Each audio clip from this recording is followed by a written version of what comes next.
Well, I got to be honest, a bit of a boyhood chubby going right here. Got to say it. No bigger fan of this man who's joining us right now. Total legend, famous for The Expendables, of course, and Rocky IV. He was Ivan Drago. If he dies, he dies, and he's got a new vodka. Check this out, called Hard Cut. This is gorgeous. Hard Cut vodka. I'll tell you this: I don't normally drink while I'm working, but today you may break me. Great, great. I'm excited. Oh, man.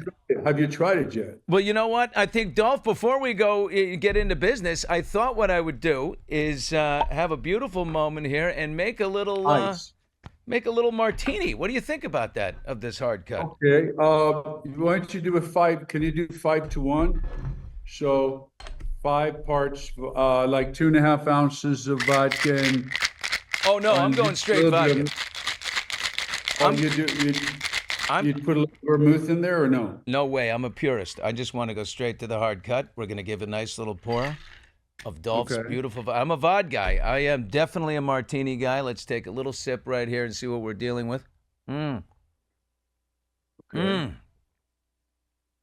Oh my God, that has a wow. Now, what am I? There's something in there, Dolph, that is, it's not such a nasty bite at the end. What is that? Potato. It's potato. Oh, like, It's potato vodka.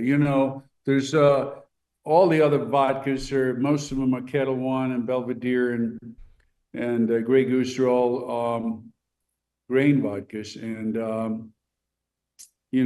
Tito's is corn, so it's a little bit smoother, but potato is even smoother. So oh my God, I love this stuff. Now, you took the unconventional route. I mean, you made a ton of movies, but you have your bachelor's and master's in chemical engineering. Does that lead to the making of a great vodka? Are you coming in with advanced knowledge? a little bit, yeah. I actually also being Swedish and playing that a couple of Russians along the way. Yeah. I did drink a lot of vodka when I was younger in Sweden, and I think what happened was with this vodka particularly was that about 6 years ago I was in Santa Barbara with my girlfriend at the time. Now she's my wife.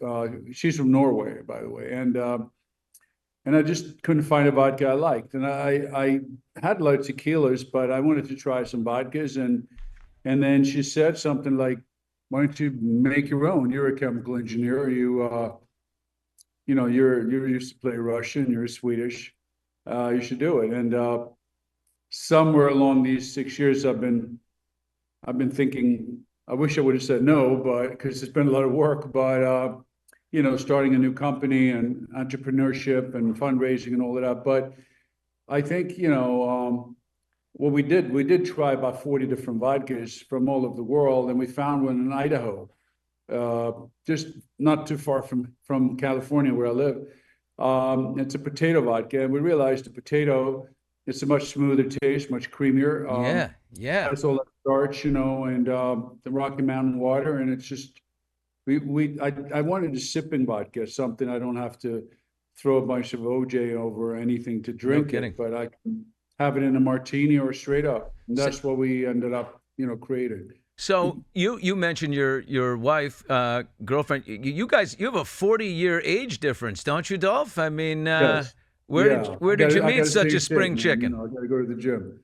She was at the gym. She's a trainer. She sees you're beautiful. She is stunning. So wait a minute. She's like 30 something? She's about 30 now. Yeah. Oh, Close to 30. So, yeah, she was a trainer. about We she's went out. 20s. She's in her 20s. You're not quite How old are you? You're not quite Belichick here, are you? Well, no, I mean she's in her 20s, but look, people as you get older, you kind of a lot of people look down on the younger folks, but you look at like She keeps you young. Einstein came up with his relativity theory of relativity. He was in the 25, I think, and Jimi Hendrix was in the 20s. Bruce Lee, there's a lot of knowledge in young people too. She's very clever and she knows a lot of stuff I don't. But physically, yes, we are at a different age. With 40 years, almost 40 years time difference. Can you keep Different. up with her? Can you keep up with her? This is Well, no, very. almost. I struggle sometimes, but it's a good motivator to be around young people. I'm fortunate enough in movie business to when I work on a movie now, I end up being one of the oldest guys around. So, everybody being younger, it's a motivator. I like it. Dolph, you have you had a 9-year battle with cancer, announced in November that you're cancer free. How are you feeling today physically? I feel pretty good. I went through the first 5 years wasn't that hard because I was supposed to be, it's supposed to be gone. The cancer was supposed to be gone. It came back. And then I went through a more extensive treatment. And I kept working throughout, made movies, kept pretty normal life, except wasn't able to train as hard as I was training before. So I think physically I took a bit of a tumble, and it took me about a year to get back in shape from, let's say, March 2024 to March 2025. But I feel good now. I don't think about it as much. I do something called cancer survivorship therapy, which is basically you're dealing with some PTSD-like effects when you go through a near-death experience or when you're very confronted with your mortality in that way, almost like a frontline soldier.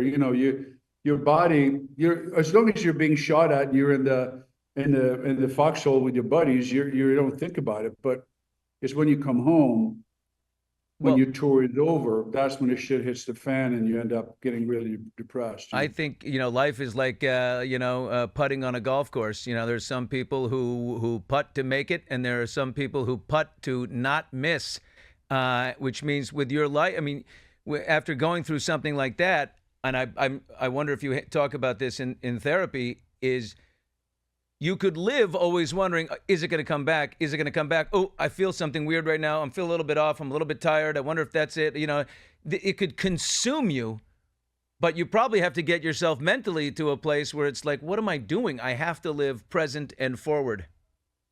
Correct. No, you're very much right. That's what happens. You become, as is a hypervigilance. Yeah. Your body, you check on every sign of the disease returning. Or another example is, I remember seeing an interview with a guy who the guy who played the lead in Band of Brothers, that great TV series. He was the American he was a captain at the end of the war. I can't remember his name now. But he said, he'd be walking along when he came back, years after he came back, he'd be walking along the road and a car would misfire and he would find himself in the ditch. Right. But he didn't know how he ended up in the ditch. He would suddenly wake up and he's laying in the ditch. It's like your body just has its own reaction. And once you've been close to your own mortality, and the same thing, you're right. That's part of the therapy is how do you live in the moment? How do you deal with the fact that, you could, anybody could get hit by a bus next week, or you live till you're 95. You don't know. How did you defy the odds? I mean, the doc said you had 3 years to live at one point. I mean, that's like a dire thing to say to someone. Yeah. What pushed you through? I think part of it was I had the great doctor at UCLA, very, very great person. I got a second opinion. I was somewhere else before, and a friend of mine was playing in a golf tournament, and I was advised to try this other new doctor out. Her name is Drakaki. She's from Greece originally. She's now at UCLA. And she re-examined all the biopsies, and she came up with the fact that it was another mutation, a kind of unusual mutation, that there was some other, I was misdiagnosed for 2 years, and there's some other drugs that, as soon as I took the other drugs, in about 3 weeks, the tumors started shrinking, and then they removed all the tumors. So part of it is the treatment. Part of it, I think, is because I was physically fit, and Yeah. also my wife was very supportive, and also she's very much into organic food, and we changed our diet to like pretty much a fully organic diet, How which I much think, vodka does she let you drink? well, you got to have a lot of vodka. That's part of it. Actually, there's certain things I can do here, No, honey. I'll certain eat the things. asparagus, but I'm not putting down the martini. It's not No, happening. no, no. I still drink a bit of vodka. Anything in Life's for living, moderation. Dolph. Life's for living. Yeah, but now listen, are you going to have more children? Have you discussed the children? Are you going to be a father? She's a young woman now. She may want a baby. Well, I know that hasn't really come up yet too much, but It's gonna. yeah, we sort of talked about it a little bit.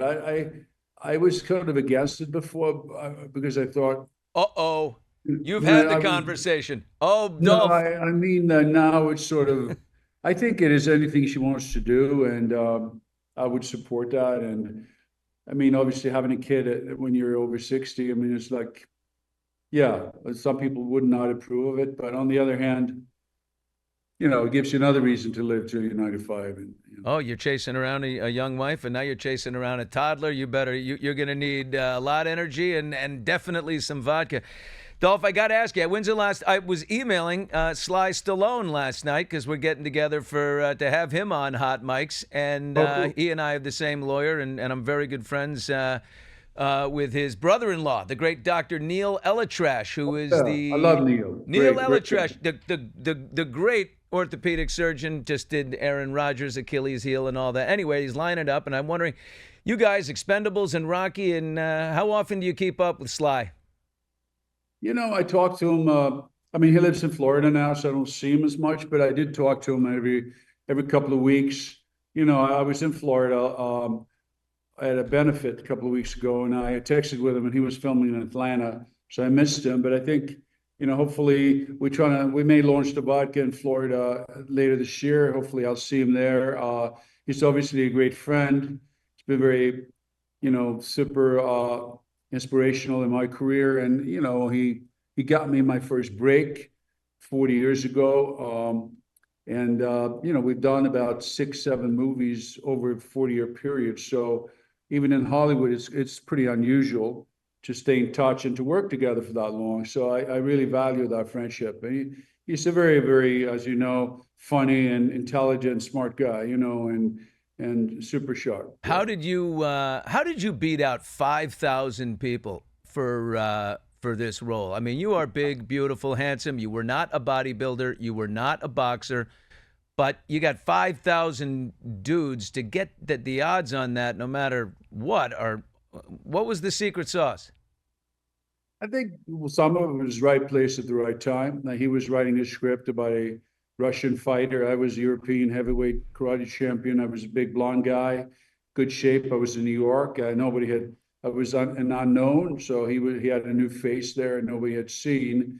And I think, it was my acting coach in New York, Warren Robertson, was the guy who uh, suggested I go up for the role. I was turned down because I was too tall. They had like a cutoff height, I think of 6'2" or something, and I was 6'4". But I think what happened was I met with Sly. I ended up going to see him. They flew me in. I saw him at Paramount. He was about to do Rambo 2. He had long hair and, super tanned. I was starstruck. I walked in there and he showed me, I got 5,000 guys up for this role. He had all the, in those days it was all binders, like there were no computers around. But I think when he met me, I heard later he said that he changed his idea. He was looking for like more of a kind of a hairy beast looking guy. And then he saw this sort of, blonde, kind of Say innocent, it. but Beautiful. powerful looking guy, Beautiful So beast. he kind of went that way. Oh my God. Also, I could fight. You can't teach somebody to move and fight. There's not enough time. So I could move very well for a big white guy. So Oh. I think part of that was I had a lot of skills in the ring too. Did you send photos and videos of yourself to a friend of Sly's, or like do a little matchy match move there that the other guys might not have thought of? What happened was I was at a dinner in Manhattan. I was going out with Grace Jones, who was a big singer in those days, and Warren Robertson was an acting coach, and it was another guy there at dinner called his name was John Hertzfeld, and he's a good old friend of Stallone's from the college days. And Hertzfeld said, "Hey, you're the guy Sly's looking for," and I jumped on my motorcycle. I went down to the village and got my photo, an 8x10 I'd taken when I was in Australia on a scholarship. I was studying engineering there, and that photo in boxing gear is what Sly saw, and that's the reason I ended up going to Paramount later from New York to meet him. Wow, you and Grace Jones. You mentioned Grace Jones there. I know you met her. You were enrolled at the University of Sydney. She's a legendary singer. You both have the same flat top. You must have had a great time doing your hair together in the morning. Yeah, yeah, exactly. Except when I met her, I had more like a mullet. It was in the 80s. But what happened? I came to New York, and I think she said you should cut your hair shorter. And I was modeling for Zoli. It was an agency in New York, and I think a hairdresser cut it short, not exactly her haircut. But then I met this guy in LA who was this kind of surfer dude down in Venice Beach, and he had something called a flat topper, which was a comb about that wide, and you just put it through your hair and you cut it with a razor right through, and it made it perfectly flat. So I kind of outdid her with my flat top. Unbelievable.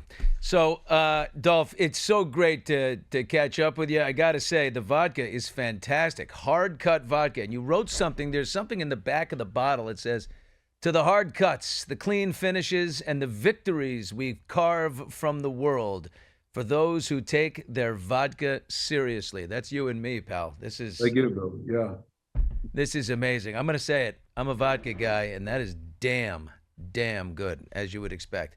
Dolph, I appreciate your time. Good luck with those babies. I'm afraid you are going to be a father again soon, my friend.